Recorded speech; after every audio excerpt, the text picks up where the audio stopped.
Welcome to a new episode of Science in Context. I'm Sabine, and this week, Dr. O.J. Watson joins me to speak about HRP23 gene deletions and their role in malaria control.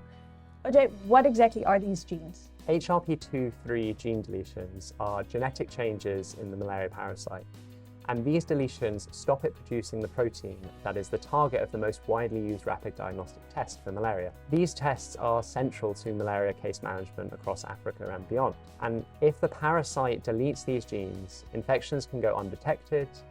This can then lead to poor case management, misdiagnosis, and ultimately further spread of malaria. It's one of the reasons why the WHO has made this a global surveillance priority. And how did this collaboration with the WHO work? So we worked with the WHO to bring together all the data they were collecting on HRP23 deletions across Africa. And then using our models of malaria transmission and parasite evolution, we then asked why it is that these deletions are occurring in the places in Africa where we are seeing them. The Horn of Africa is clearly a hotspot, but we also could find and understand the conditions that are driving this particular hotspot. We could then identify other regions in Africa where we would also then expect these same pressures to exist.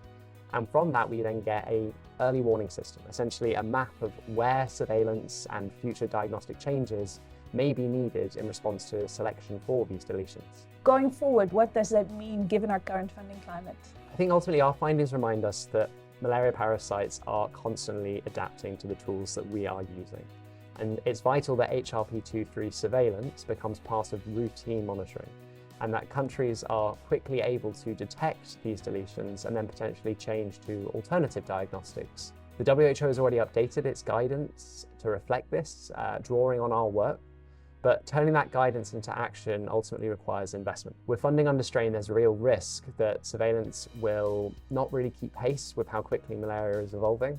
And if that happens, what you'll see likely is undetected infections that will drive transmission, threatening both lives and the progress that we've made over the last few decades for malaria control.